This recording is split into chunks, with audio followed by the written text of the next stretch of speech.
Hello guys, আসসালামু আলাইকুম। This is Shahed. Welcome to my brand new video. আজকে আমি যাচ্ছি হচ্ছে থান্ডার বে অন্টারিও। সো আমার একটু পরে হচ্ছে ফ্লাইট।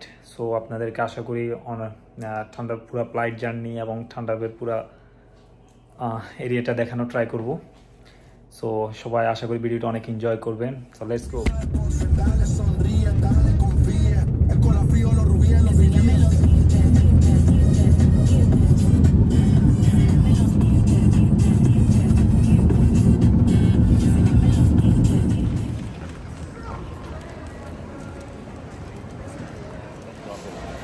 এয়ারপোর্টে চলে আসছি।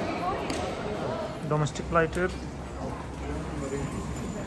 এই হয়ে গেছে, আমার বোর্ডিং পাস হয়ে গেছে। এখন হচ্ছে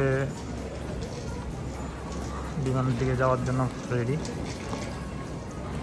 সো এখানে অনেকগুলো দোকান আছে, যাই হোক অনেক।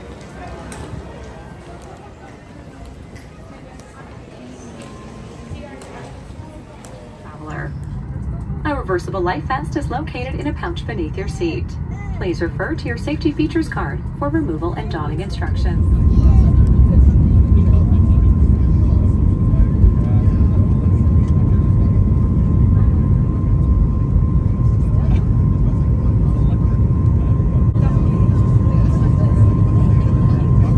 সরি গাইস, অ্যাকচুয়ালি কালকে আমার একটু ব্যস্ততা ছিল আর হচ্ছে ঘুম পাচ্ছিল প্রচুর, যার কারণে ভিডিও করতে পারি নাই। সো আজকে আমি আসছি থান্ডার বের একমাত্র ইউনিভার্সিটি, লেকহেড ইউনিভার্সিটিতে। আজকে আপনাদেরকে লেকহেড ইউনিভার্সিটি ঘুরিয়ে দেখাবো। আর আমার ক্যামেরার পিছনে আছেন আমাদের লেকহেড ইউনিভার্সিটির রিসার্চ অ্যাসিস্ট্যান্ট শাকিল ভাই। আজকে শাকিল ভাই আপনাদেরকে কিছু সাজেশনও দিবেন, আমরা শাকিল ভাই থেকে কিছু সাজেশনও নিব। সো আশা করি এবং কি শাকিল ভাই আমাদেরকে লেকহেড ইউনিভার্সিটি ঘুরিয়ে ঘুরিয়ে দেখাবেন, কারেক্ট? অবশ্যই অবশ্যই। ওকে, লেটস গো। তো এটা হচ্ছে লেকহেড ইউনিভার্সিটির একদম ফ্রন্ট যে বিল্ডিংটা আছে ওইটাই না? এই বিল্ডিংটার নাম কি ভাই? এই বিল্ডিং এর নাম হচ্ছে আগোড়া বিল্ডিং। আগোড়া। আগোড়া। আর এই তো হচ্ছে লেকহেড ইউনিভার্সিটির একদম ফ্রন্ট লাইনের যে বিল্ডিংটা, আগোড়া বিল্ডিং নাকি? এখন আমরা কই যাব? এখন আমরা এদিক দিয়ে সোজা লাইব্রেরিতে যাব। লাইব্রেরি। So let's go. তো এখন যাচ্ছি হচ্ছে আমরা হচ্ছে লেকহেড ইউনিভার্সিটির লাইব্রেরিতে। ভাই আমি কিন্তু লাইব্রেরিতে আমি কিন্তু এত পড়াশোনা করি না। লেকহেড ইউনিভার্সিটির লাইব্রেরিতে যাই আমি কি করব? এই দেখেন, এটা হচ্ছে ব্রিলিয়েন্ট স্টুডেন্ট। আর ব্রিলিয়েন্ট স্টুডেন্টদের সবসময় লাইব্রেরির মধ্যে থাকে। আমরা মেধাবী স্টুডেন্ট, যার কারণে আমাকে সবসময় লাইব্রেরির দিকে ফোকাস করতেছে, কারণ আমি তো লাইব্রেরিতে যাই না কখনো। আমি বিশ্বাস করবেন কিনা, আমি আমার ইউনিভার্সিটির এখন পর্যন্ত একদিনও লাইব্রেরিতে যাইনি। আমি জানিও না। আমরা দেখা যায় আমাদের হচ্ছে ল্যাবে থাকি বেশি, লাইব্রেরিতে খুব কম আসা হয়। তবে পরীক্ষার আগে যখন অনেক প্রেসার থাকে তখন আমরা লাইব্রেরিতে নর্মালি একটা রুম বুক করে ওই রুমের ভিতরে আমরা গ্রুপ ডিসকাশনগুলো সেরে নিই। এটা মূলত আমাদের লাইব্রেরি। আমি মূলত তেমন একটা লাইব্রেরিতে যাই না, কারণ হচ্ছে আমার ওই সেম সমস্যা, ল্যাবের মধ্যে থাকলে আর হচ্ছে লাইব্রেরিতে যাওয়া হয় না। তো দেখা যায় আমরা নর্মালি লাইব্রেরিতে কম আসি। তবে এডুকেশনের যারা এডুকেশন কিংবা আর্টস ওই টাইপের যারা সাবজেক্টগুলোতে পড়ে তারা বেশি ল্যাবে আসে, লাইব্রেরিতে আসে।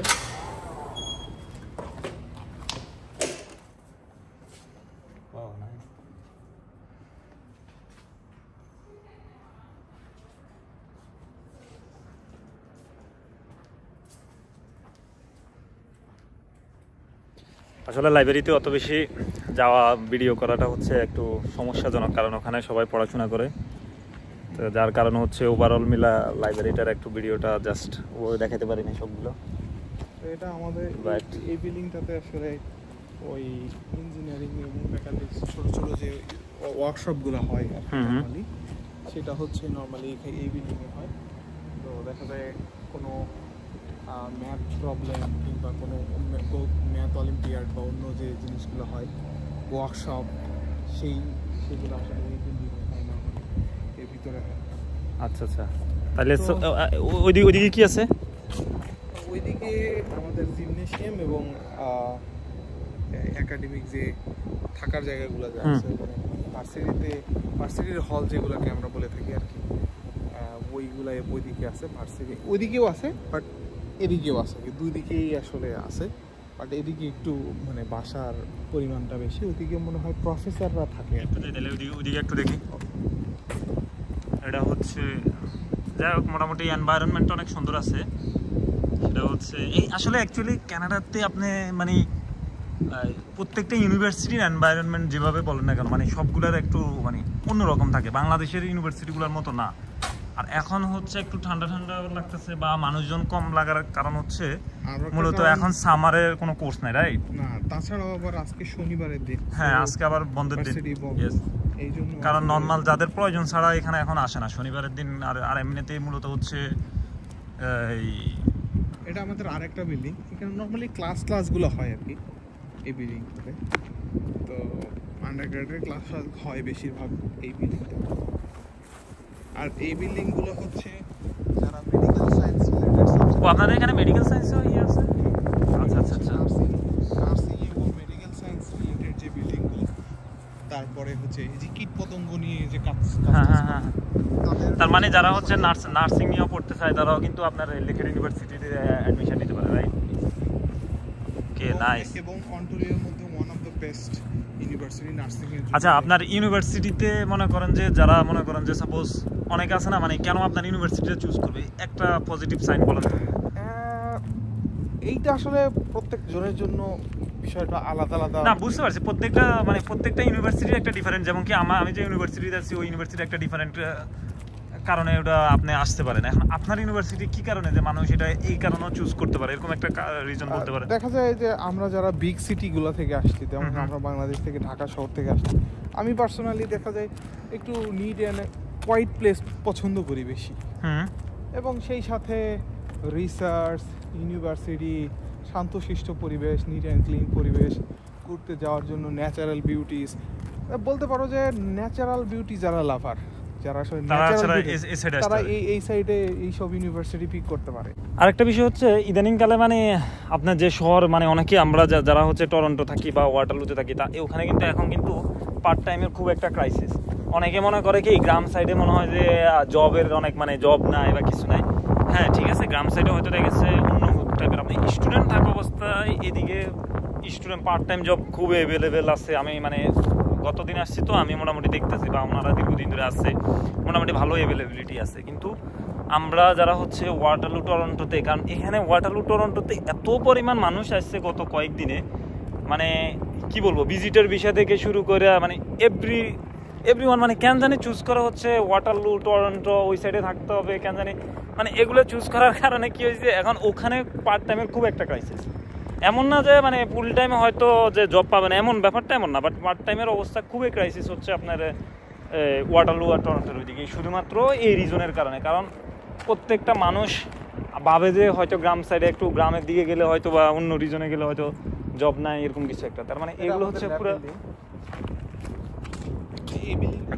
এটা হচ্ছে কম্পিউটার সায়েন্সের ডিপার্টমেন্টের রিসার্চ সেন্টারটা, এটা হচ্ছে এটা। সো ভালোই বড় আছে। আর আপনার ইয়েটা কয়তলায়, আপনার ল্যাব কয়তলায়? 4 তলা। যাই ভালো। এখন যাবো নাকি? চলেন যাই একটু দেখে আসি শাকিল ভাই ল্যাবটা। আমার ল্যাব তো সবাই একবার দেখাইছিলাম, যার কারণে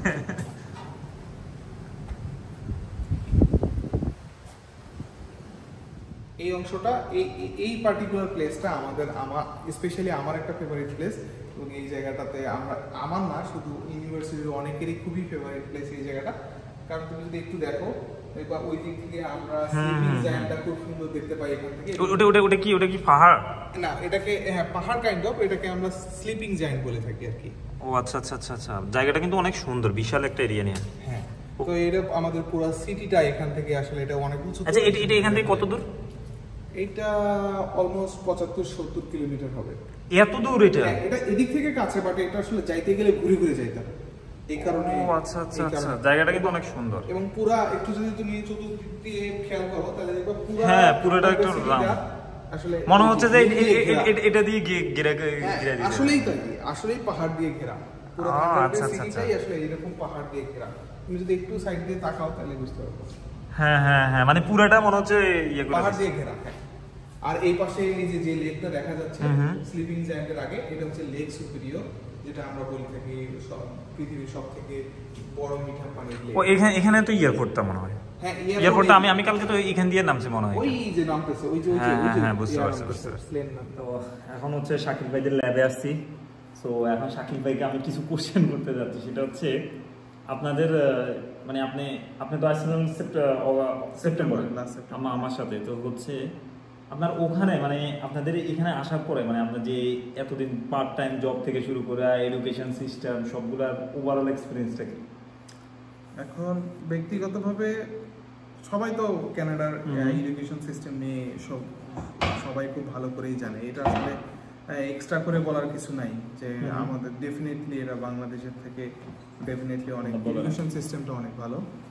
বাট সেই সাথে এখানে ওভারঅল যে এক্সপিরিয়েন্সটা জবের ক্ষেত্রে যদি আমি বলি, তাহলে মোটামুটি আমি দেখছি আমার দেখা যে 90% আমি বলবো আসলে 90 না 95% স্টুডেন্ট আসলে আসার প্রথমে এক মাসের মধ্যেই জব পেয়ে গেছে। মানে তাদের যে পার্ট টাইম জব 1 মাসের মধ্যেই পেয়ে গেছে। আর কিছু গুটি কয়েক স্টুডেন্ট আছে লাইক যারা হয়তো ওইভাবে খুঁজতেছে না, যাদের ওকে ফাইন আমার জব দরকার আছে আবার দরকার নাই, মানে হলেও চলে না হলেও চলে, এই ধরনের যারা আছে তারা আসলে ডিলে করে পেয়েছে। যেমন আমি হয়তো খুঁজছি কিন্তু আমি ওই এফোর্টটা দেইনি, যারা অন্যরা যে এফোর্টটা দিছে জবের জন্য আমি ওই পরিমাণে এফোর্ট দিই নাই। হ্যাঁ পাইছি, মানে আমি আসলে বলবো এটা আমার দোষ যে আমি 7-6 মাস পরে জব পাইছি, এটা আসলে কমপ্লিটলি আরেকটা মেইন যে জিনিসটা সেটা হচ্ছে আপনার মানে আপনি যখন মানে কিভাবে আপনি তো রিসার্চ অ্যাসিস্ট্যান্ট হিসেবে আছেন রাইট?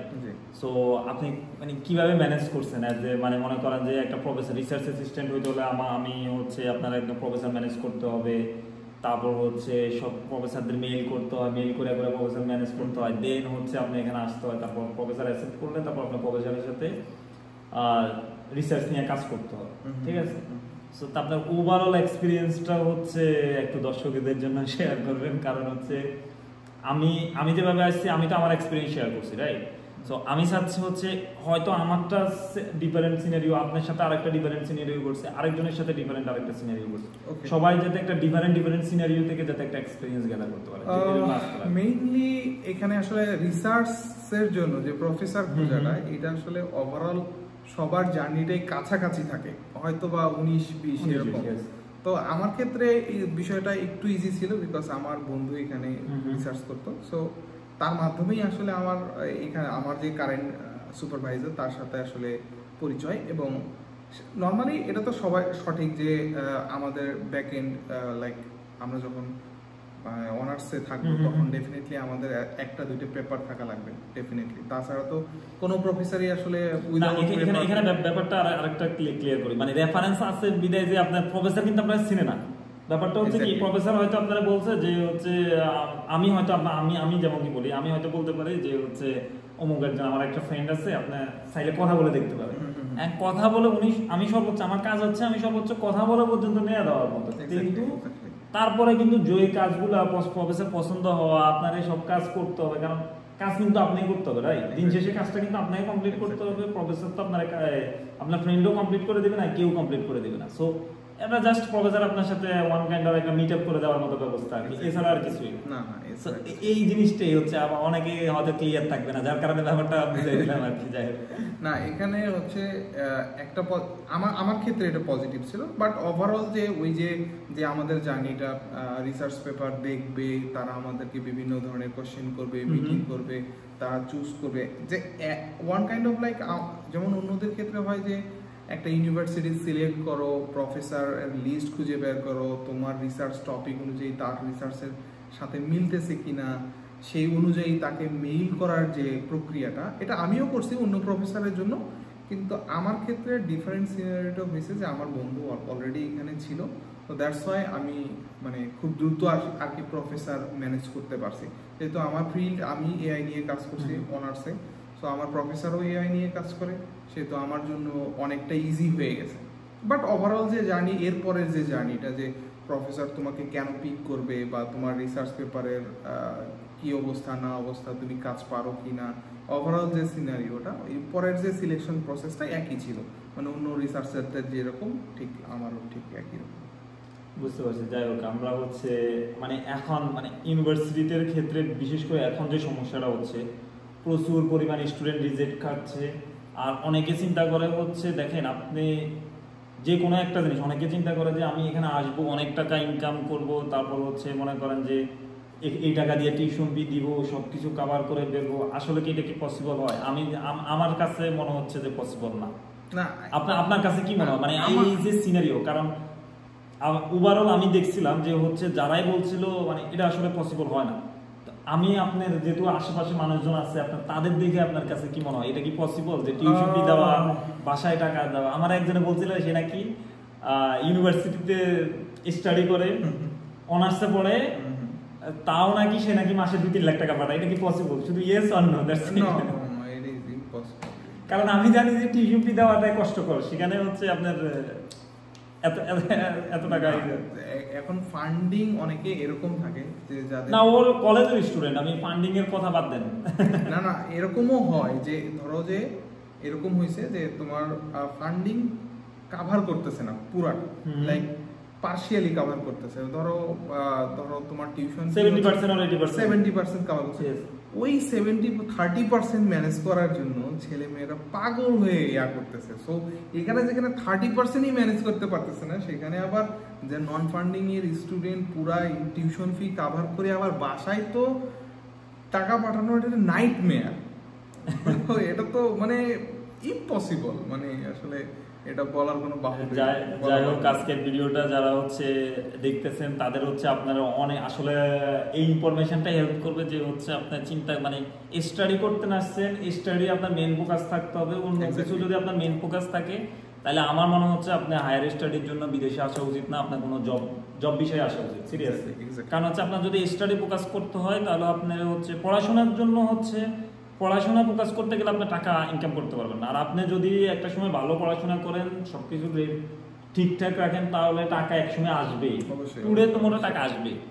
সো এই জিনিসটা জাস্ট ইনফরমেশন দেওয়ার জন্য এটা একটু লেন্দি করা ট্রাই করছি। তো আশা করি সবাই ইনফরমেশনটা পাওয়াতে সবাই হেল্প করবে। আর আমি হচ্ছে ভিডিওটা আর বেশি বাড়াবো না, কারণ হচ্ছে আমি কমপ্লিট করব। আর কালকে যেহেতু আমাদের এখানে ঈদ, আসলে আমি মূলত ঠান্ডার বেদে আসছি হচ্ছে ঈদ করার জন্য। দীর্ঘদিন পরে হচ্ছে আমি প্রায় শাকিল ভাইয়ের সাথে কদিন পরে, প্রায় 1 বছর 10 মাস, হ্যাঁ 10 মাস বা 11 মাস পরে শাকিল ভাইদের সাথে দেখা হয়েছে।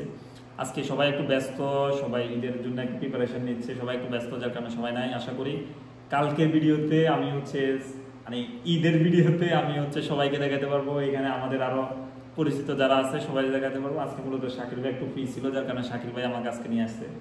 সো এই ভিডিওটা আর এখানে বাড়াচ্ছি না। আর সবাই ইনফরমেশনগুলো যদি ভালো না লাগে তাহলে ইগনোর করুন, আর ভালো লাগলে এটা গ্রহণ করুন আর ভালোভাবে ট্রাই করুন। এতটুকুই। আল্লাহ হাফেজ, বাই বাই।